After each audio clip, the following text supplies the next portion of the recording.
Test specialist నయావాల్ Cheteshwar Pujara ఇటీవలే అంతర్జాతీయ క్రికెట్కు వీడ్కోలు పలికాడు. అన్ని ఫార్మాట్ల భారత్ క్రికెట్ నుంచి రిటైర్మెంట్ తీసుకుంటున్నట్లు సోషల్ మీడియా వేదికగా ప్రకటించాడు.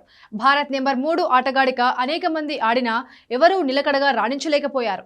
ఇదే పుజారా విలువ ఏంటో తెలియజేస్తోంది. టీమిండియా నయావాల్గా బిడ్డు బ్యాటింగ్తో ప్రత్యర్థి బౌలర్ల సహనాన్ని పరీక్షించిన పుజారా తాను బాగా ఇబ్బంది పడిన బౌలర్ల పేర్లను తాజాగా వెల్లడించాడు.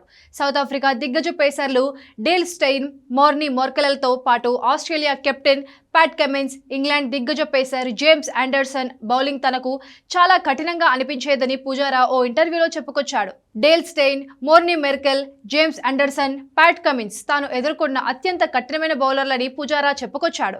తనకు నచ్చిన అత్యుత్తమ కెప్టెన్ ఎవరనే ప్రశ్నకు సమాధానం చెప్పేందుకు నిరాకరించాడు. అత్యుత్తమ కెప్టెన్గా ఒకరి పేరు చెప్పడం కష్టమన్నాడు. ధోని సారథ్యంలో తాను కెరీర్ ప్రారంభించానని, విరాట్ కోహ్లీ, రోహిత్ శర్మ సారథ్యంలోనూ ఆడానని గుర్తు చేసుకున్నాడు. ఐపీఎల్లో సౌరవ్ గంగూలీ సారథ్యంలో ఆడే అవకాశం కూడా దక్కిందని, బార్డర్ గవాస్కర్ ట్రోఫీ 2020-21లో అజింక్య రహానే సారథ్యంలో కూడా ఆడారని, ప్రతి కెప్టెన్కు వారి సొంత బలాలు ఉన్నాయన్నాడు. అందరి సారథ్యాన్ని ఆస్వాదించినట్లు పుజారా చెప్పుకొచ్చాడు.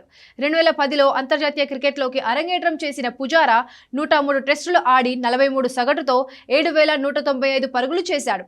ఇందులో 3 డబుల్ సెంచరీలు, 19 సెంచరీలు, 35 హాఫ్ సెంచరీలు ఉన్నాయి. ఫస్ట్ క్లాస్ క్రికెట్లో 278 మ్యాచ్లు ఆడిన పుజారా 51 సగటుతో 21,301 పరుగులు చేశాడు. అంతర్జాతీయ టెస్ట్ క్రికెట్లో టీమిండియా నెంబర్ 3 బ్యాటర్గా అనేక రికార్డు సృష్టించాడు. 2023లో భారత జట్టుకు దూరమైన పుజారా మళ్లీ జట్టులోకి రీ ఎంట్రీ ఇవ్వలేదు.